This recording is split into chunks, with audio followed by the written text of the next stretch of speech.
Hey guys, just wanted to make a quick video to see if I can help some poor soul on the internet who has to attack the same problem I do. I've got an '07 Nissan Titan. It's got the Rockford Fosgate system in it, which means there is an amplifier right up under here. It's actually this bit right there. That's the Rockford Fosgate amp. If you are needing to get behind that amp for any reason, so in my particular case, I needed to replace the blend door actuator, which is this little bit right here. These things fail pretty common. There's a little gear inside that shears off. Cheap part, but it's a pain to fix. If you need to get to that, which, by the way, the blend door actuator, if I can get it, is, gosh, yeah, everything's kind of moving around. There's one of the bolts for the blend door actuator, so it's behind this steel pillar here. I'm not going to make a whole video on how to replace that. You can look that up pretty easily. Better video makers than me have already done videos on it, but I wanted to make a video on how to get this amp out. So a couple things I want to point out here. This amp is held in to, so this steel bracket right here, actually I should probably zoom out. So this steel bracket right here, you cannot remove it. It is fixed in the vehicle, welded in or something. It's not easy to take out. But this piece and this piece do come out. And of course, the amp is mounted to it. Now on this, on this front side of the steel bit, houses this, I don't know exactly what this is called, but I know it has to do with the starting mechanism. So your key fob and everything like that plug into this. It mounts to the front of that, so that's pretty easy to take off. It's just 4 10mm bolts that go up there. But the part that is difficult is the amp.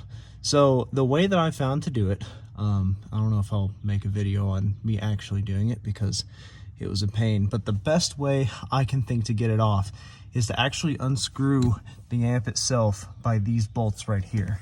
So this is actually a welded on nut that has a 10mm bolt on the other side.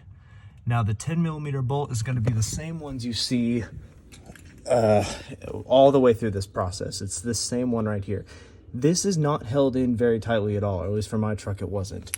If you get yourself a 10mm wrench, or that's a 7mm, but get yourself a 10mm wrench and just break it free, and by hand you'll be able to loosen and remove the bolts on the other side. They're really not tight at all.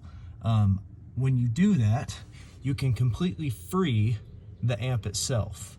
Now once you do that comes probably the harder part, which is taking out these. This amp is not coming out unless at least one of these is free. So if you want to take them both out, I would recommend fully removing the amp itself by taking off the 4 bolts. There's one here, there's one further up, and then there's one, there's the other one, and there's a one further up there. It's symmetrical, so the bolt that's here goes further up there. See, you can kind of see it, yeah, right there. So it's that one. It's not a lot of room, but I can get to it. I don't think it's very difficult.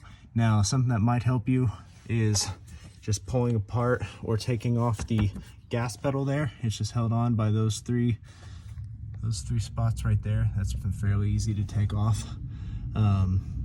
So I guess the order of operations you'd want to follow is fully remove the amp, and then remove one side of these, slip the amp out, then take off these plates altogether with the four bolts. There's one on either side.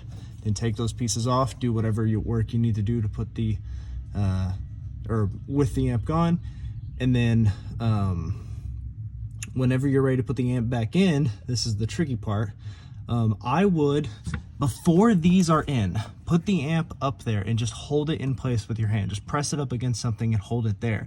Then slip these in one by one. You got to be careful to think about the orientation of either end. These two fins need to go inward.